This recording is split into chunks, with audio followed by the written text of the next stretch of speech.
petit bouquin que tu as écrit J'ai écrit il y a une douzaine d'années. J'ai écrit spontanément un livre qui s'appelle Carnet de conscience, qu'on peut trouver sur Internet d'ailleurs. C'est carnet au pluriel, carnet de conscience, par Sylvain Duboulet. Sylvain Duboulet, oui. C'est intéressant de le lire parce que je crois que tu expliques très bien justement toute cette partie. C'est un livre qui est effectivement, qui d'ailleurs sera certainement réédité plus tard. Il y a encore quelques exemplaires un peu disponibles maintenant, quelques exemplaires disponibles. C'est un livre qui j'ai beaucoup de témoignages et qui coule, qui aide beaucoup de gens parce qu'il est simple. Des gens me disent souvent, je l'ouvre n'importe où, j'ai des réponses. Voilà, mais ça va plaire à une personne et pas à une autre. Voilà. Moi, je suis... C'est important d'en parler quand même, parce que ça fait partie quand même on va pas parler de ton enseignement, mais en tous les cas de ce que tu veux transmettre. Oui, de ce que je me vois transmettre. De ce que tu dois transmettre. Et c'est vrai que ça me passionne. Pourquoi ça me passionne? Là, je peux le dire. Pourquoi est-ce que je suis tellement passionné par tout ça, comme beaucoup d'autres d'ailleurs? Oui. Parce que je vois que ça concerne tout le monde. Nous sommes ici au milieu d'un monde où la plupart des gens hurlent de douleur, pas toujours, ils ont des bons moments, mais il y a quand même beaucoup de conflits, de haine, de guerre, de viols, de difficultés, de panique. Et là, ce dont nous parlons, c'est vraiment ce que tout le monde cherche. Mais justement, ce qui est difficile, c'est que ça ne semble pas être le cas. Mais quand on le voit, et qu'on voit qu'avec un amour pour les autres, parce qu'on est tous en amour, on est tous amoureux les uns des autres, quand on voit que ce dont nous parlons ici, avec toi, là, au sujet d'un courant miracle, au sujet de carnet de conscience, d'autres choses, de l'enseignement non-duel, de la non-dualité, de la vérité de ce qui est vrai, quand on voit que c'est vraiment la clé que tout le monde cherche, c'est passionnant. C'est passionnant. On a envie vraiment de le partager, de le donner, de tout. C'est vital. Mais bien sûr. C'est vital, c'est vraiment quelque chose qui, pour moi, devrait être au cœur même de nos préoccupations quotidiennes. Oui, mais ça devrait, et puis en même temps le mot ça devrait, oui, c'est comme ça parce qu'en fait l'émission est très bien faite. C'est un peu gothique parce que du coup on se dit, oui mais il n'y a rien qui devrait. Non, il n'y a rien qui devrait. Et c'est vrai que c'est bon. Tout le paradoxe un peu, quoi. C'est-à-dire qu'on a envie que ce soit comme ça, parce que pour nous on se rend compte que quand on met cette préoccupation au cœur de notre vie quotidienne, c'est comme une source auquel on boit tous les jours, c'est une joie, parce qu'en fait, le but du cours et de bien d'autres canalisations, ouvrages, etc., enseignements qu'on reçoit, c'est juste d'être heureux, en paix, dans la joie. C'est le but, effectivement. Souvent on dit que le but, par exemple, nous sommes ici venus pour nous éveiller. D'accord, c'est vrai. C'est vrai. Mais ça veut dire quoi s'éveiller? Ça veut dire retrouver qui nous sommes. Et qui nous sommes, c'est quoi? C'est amour et c'est une jouissance extrême, c'est un bien-être absolu, c'est être heureux, être libre, vraiment, et l'expérimenter. C'est extraordinaire. C'est extraordinaire. C'est évident. Tout le monde a envie d'être heureux. Tout le monde. Enfin, je crois. C'est ça. Oui, on ne peut pas imaginer un être qui voudrait être malheureux, ça n'a pas de sens. Ça n'a pas de sens. Même quand on parle de sadomaso, etc., c'est encore l'ego qui s'amuse. Mais tout le monde même les êtres les plus sombres, comme oui, Hitler, en fait, ça, oui, on en parle souvent. Dans le domaine du développement et de la croissance, on se dit oui, mais pourquoi y a-t-il eu des êtres, il y en a encore malheureusement sur Terre, on a l'impression qu'ils sont voués entre guillemets au mal, parce qu'évidemment c'est la dualité, le mal, le bien, et c'est vrai que c'est toujours, ça pose question cette histoire-là. Ça pose question, et là tu touches effectivement quelque chose que le cours va aller déraciner, c'est qu'en fait il n'y a pas de méchant. Hitler, c'est un rôle. Hitler, ce n'est qu'un être de lumière. Même un extraterrestre malveillant, ou un reptilien, enfin, ça dépend, chacun ses croyances, des choses que... Enfin, même un monstre, un grand violeur, etc. Qui sait? Il n'y a que Dieu et tout ce qui est. C'est un rôle qui est imaginé justement à cause de la pensée de séparation. Et c'est pour ça que c'est tellement important de s'aimer les uns les autres et d'arrêter les jugements. Parce que quand je juge même l'être le plus malveillant, le plus mécréant, le plus sanguinaire, le plus monstrueux, quelque part, je lui donne une réalité. Et donc, je le crée, oui, c'est ça. C'est important de le comprendre, ça. Le cours, on ne va pas dire je le crée, je le fabrique. Et j'en vis l'expérience. Voilà. Et donc je participe justement à ce monde chaotique. Et d'ailleurs, on s'aperçoit à l'heure actuelle qu'il y a beaucoup de réveils et que beaucoup de... sur cette planète, il y a beaucoup de prise de conscience partout, des gens qui se rassemblent, justement en comprenant comment ça fonctionne, en particulier le dieu argent, les banques, tout ça. La loi d'attraction dont on parle tant en ce moment sur Internet, c'est ça aussi. Oui, mais qui, quand on commence à comprendre ce qui se passe avec tout ce qui est, toutes ces manipulations, même que même les gens au gouvernement sont manipulés par les hautes puissances de l'argent, etc., ils comprennent maintenant qu'il est très important de ne pas juger. Parce qu'il y a des raisons. Et que finalement tout le monde a peur. Et que même ceux qui ont le plus de pouvoir, s'ils en veulent encore plus, pourquoi est-ce qu'ils veulent encore plus de pouvoir? Parce qu'ils se sentent petits et manquants, ils ont peur. Quand on commence à comprendre ça, eh bien, on est en profonde compassion, et là, on peut commencer à construire le nouveau, la fameuse Nouvelle Jérusalem dont on parle. Et c'est pour ça que beaucoup d'entre nous, maintenant, partout, on commence à se réveiller et à dire, attention, ok, on va faire de nouvelles choses, on va changer complètement les systèmes, oui, mais on va le faire sans jugement, sans condamnation. C'est très important, parce que nous sommes des créateurs. C'est qu'il y a une raison, c'est pas pour faire plaisir à je sais pas qui, à Dieu. Non, non. Est-ce que Dieu a besoin qu'on lui fasse plaisir? Dieu est tout ce qui est. Non, c'est parce qu'en fait, c'est la loi du fonctionnement. Et que si je critique quelqu'un, je le crée. Parce que je suis créateur. Je vis mes croyances et ma réalité. Si je crois au danger, je crois le danger. Si je marque sur les paquets de tabac, fumer tue. Je crée effectivement le cancer du tabac. Ça ne veut pas dire que c'est mal de marquer ça. Ça veut dire que ça fait partie d'un processus temporaire, mais ça va disparaître. D'accord. Et puis, parce que je suis créateur, et je suis en train de toucher là quelque chose de très important, mais on en parle dans le cours. Par exemple, le cours a une notion en disant « Je suis sous les lois de Dieu et non pas sous les lois de la matière ». Ça veut dire quoi? Et oui, je suis créateur. Mais l'illusion de l'homme, c'est de se mettre sous les lois de la matière, et en disant « Oui, mais en attendant, moi, j'ai choisi une expérience humaine, et donc il y a un corps, il faut que j'en prenne soin, d'accord, oui, c'est vrai. C'est mieux, c'est mieux. On se sent mieux. C'est pas, voilà, je me sens mieux, voilà, tu as dit exactement ça. On se sent mieux si on prend soin de notre corps, voilà. de notre santé. Je me sens mieux, je suis crasseuse, je me prends une bonne douche, je me sens bien, mais c'est juste. Mais, attention, je suis sous les lois de Dieu, je suis infiniment puissant. Et on a des messages maintenant qui nous disent le pouvoir de l'esprit prime sur le pouvoir de la matière, le pouvoir même de la chimie, le pouvoir même des drogues, le pouvoir de tout, le pouvoir de l'alcool, tout ce qu'on veut, le pouvoir de la nicotine. Le pouvoir de l'esprit prime sur le pouvoir de la matière, mais vous n'utilisez pas ce pouvoir, ou très peu. Et justement maintenant, nous commençons à nous réveiller pour dire, mais je prends mon pouvoir. Et donc à chaque fois que je suis quelque part, je décide ce que je veux. Je mange quelque chose, je décide que ce que je mange, c'est moi qui le crée et je suis invulnérable. Ça ne me touche pas. Et puis on fait des expériences incroyables. Vraiment.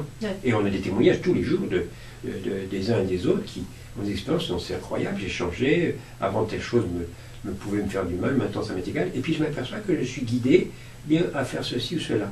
C'est pour ça que souvent je dis que c'est une façon de parler, que l'instinctothérapie, c'est une façon de parler, ça veut dire, c'est au fond écouter sa guidance pour savoir quoi manger, quoi faire, quoi dire, tout. Et que je ne systématise plus rien. Une personne est végétarienne, parfait. Une personne mange de la viande, parfait.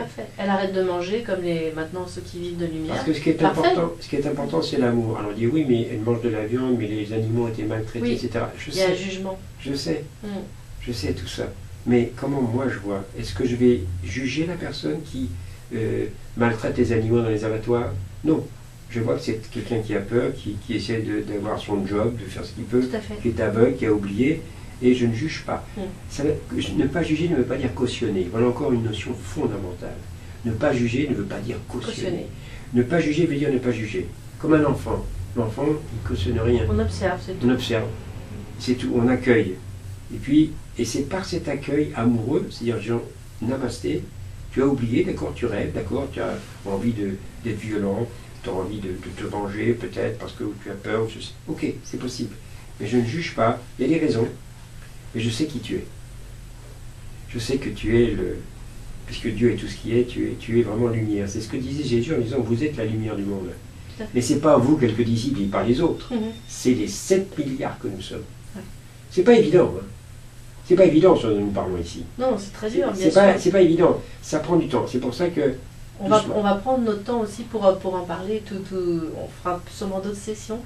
Et là, ce qui est important, ce que j'entends, si tu veux, c'est que quand on est dans le jugement, par exemple, là, en reprenant notre exemple de la viande, qui en ce moment, on peut se dire, ok, moi, qu'est-ce que je fais avec ça? Je crois que c'est important de se recentrer sur soi. nous on peut faire des choix déjà dans notre propre vie. Si nous on estime par exemple qu'il ne faut pas tuer les animaux, ça peut être quelque chose d'important dans notre vie, ben, on a le droit de faire le choix et ne pas vouloir forcément emmener les autres dans notre propre système de pensée. Ça peut être effectivement intelligent de se dire commençons par soi-même, tout simplement. Je dirais même qu'il n'y a que ça. On n'a jamais rien à enseigner les autres, on n'a pas à changer les autres. Tout l'éveil, la démarche, le processus dans lequel nous sommes tous, c'est un changement intérieur et pas extérieur. Dès que j'ai un problème, en fait, il doit être résolu en moi. Bien qu'il puisse sembler, la plupart du temps, évidemment, venir de l'extérieur, bien sûr. Et pourquoi je me suis créé ça? Qu'est-ce que ça m'apprend? Est-ce que c'est vrai que je suis invulnérable, que je suis fils de Dieu, comme nous dit le cours miracle, le fils de Dieu est invulnérable. Le fils de Dieu est innocent. Et c'est dans son innocence que se trouve son salut. Est-ce que c'est vrai? Ah, ouais, il faut que je fasse le choix. Est-ce que c'est vrai ce dont nous parlons? Et là, je dois arriver à dire oui ou non. Et le cours en miracle, là-dessus, quelque chose de très fort, c'est dans le chapitre 21 du texte du cours, le sous-chapitre 6. Il est intitulé « La dernière question restée sans réponse ». Et le cours nous dit, bon, des questions, vous avez tous posé des questions, vous avez répondu. C'est des questions telles que, est-ce que je veux un monde qui me gère ou que je gère? Un jour, un monde qui me domine ou que moi je domine? Est-ce que je veux un monde d'harmonie, un monde où il n'y a pas de pécheurs, un monde où il y a de l'harmonie, etc., pas de conflit? Bon. Vous avez répondu à ces questions, bien sûr, mais vous avez changé d'avis. Mais il y a une question, si vous y répondez, alors à ce moment-là, les autres questions sont toutes. Vous y répondez à toutes les autres questions, et là, vous ne changez pas d'avis. Et la question, elle est très simple. C'est, est-ce que je veux ce que j'ai nié parce que c'est la vérité? Est-ce que je veux ce que j'ai nié parce que c'est la vérité? Qu'est-ce que j'ai nié? Qu'est-ce qu'est la vérité? La vérité, c'est que tout est un. Dieu est tout ce qui est. Tout être est divin. C'est ça que j'ai nié pour m'amuser à la séparation. Est-ce que je veux voir cela? Si je dis oui, forcément, je ne change pas d'avis. Parce que c'est la vérité. C'est pour ça que, d'ailleurs, dans le texte original anglais, il y a marqué le parce qu'il est en italique, il est souligné. Parce que c'est la vérité. Est-ce que je veux ce que j'ai nié? Parce que c'est vrai. Parce que c'est ça que j'ai nié, mais c'est vrai. Donc ce que j'ai nié, j'ai dit non, non, c'est pas vrai. Il y a la séparation existe. Non, non, j'arrête et je dis non, la séparation n'existe pas. Dieu est tout ce qui est. Dieu n'est qu'amour, il n'y a rien d'autre. Et je veux ça. Je veux voir ça, je veux le vivre, je veux l'expérimenter ici sur Terre, dans ce monde apparemment duel. C'est vrai. Apparemment. Et c'est ça le ciel sur la Terre. C'est ça. C'est, comme dit le cours, ça cesse d'exister en tant qu'état séparé. Car mes paroles passeront, le cours dit ce que ça veut dire, mais le ciel et la terre passeront, mais mes paroles ne passeront pas. Ça veut dire que le ciel et la terre cesseront d'exister en tant qu'état séparé. À ce moment-là, quand le ciel et la terre cessent d'exister en tant qu'état séparé, il n'y a plus qu'un seul état. État d'unité. C'est un état d'unité ici sur cette terre. C'est ça la nouvelle terre vers laquelle nous dont on a beaucoup entendu parler ces dernières années. De cette nouvelle terre, on ne voyait pas très bien d'où elle venait. À une certaine époque, on se demandait quand même. C'était un petit peu obscur, on va dire. Il y a quand même un point aussi qui est intéressant dans le cours et je peux rebondir là-dessus par rapport à ce que tu viens de dire, c'est que, notamment dans la Bible, on comprend enfin, on nous dit que Dieu a créé la terre. Et c'est pas ce que nous dit le cours en miracle. Non, alors, c'est délicat parce qu'on peut dire qu'il n'y a que Dieu.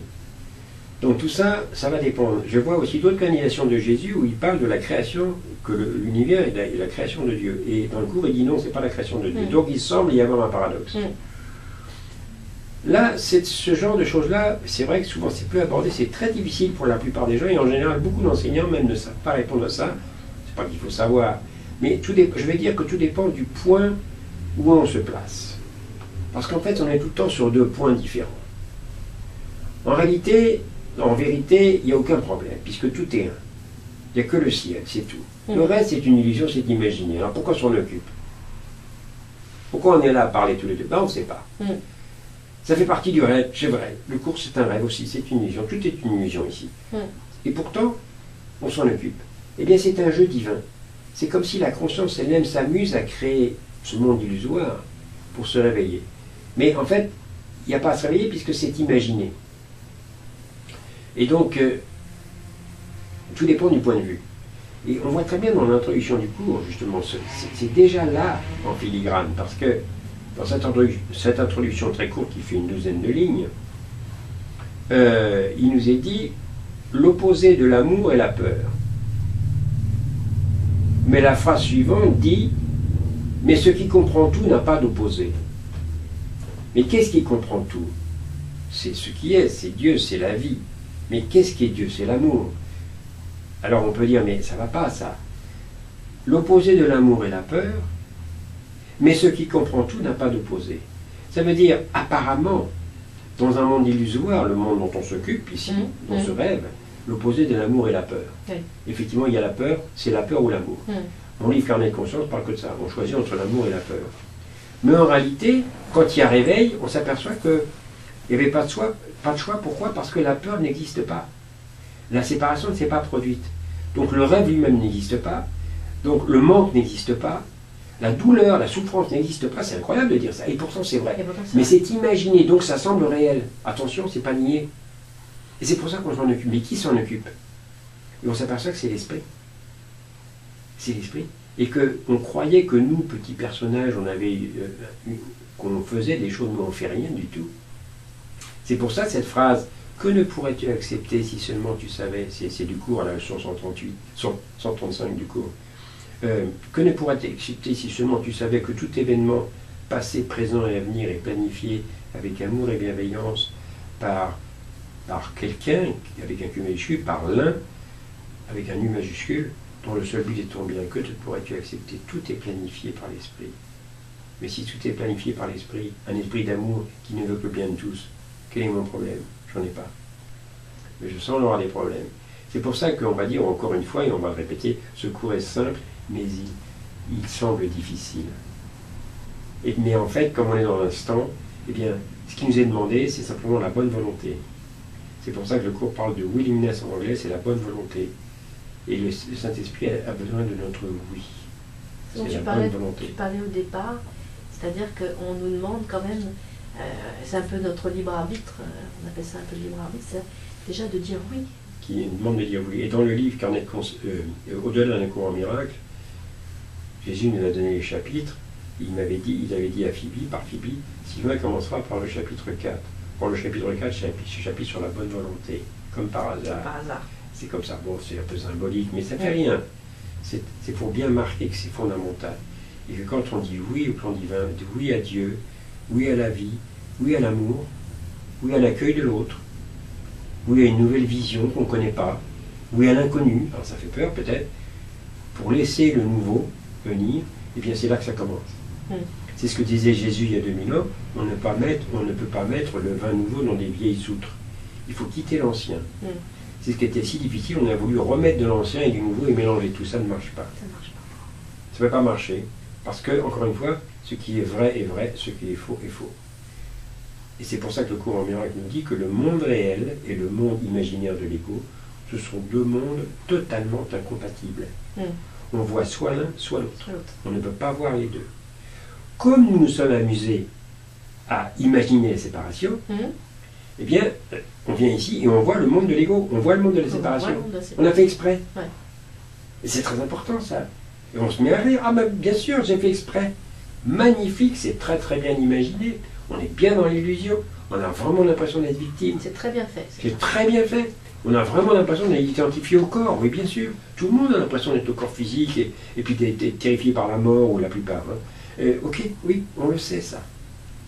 Et au milieu de ça, on est en train de se réveiller à l'amour, dans la lumière. Et ça, c'est incroyable, c'est magnifique. Et qu'est-ce qui fait ça? L'esprit d'amour que nous sommes. Qui est ce que le cours appelle le Saint-Esprit.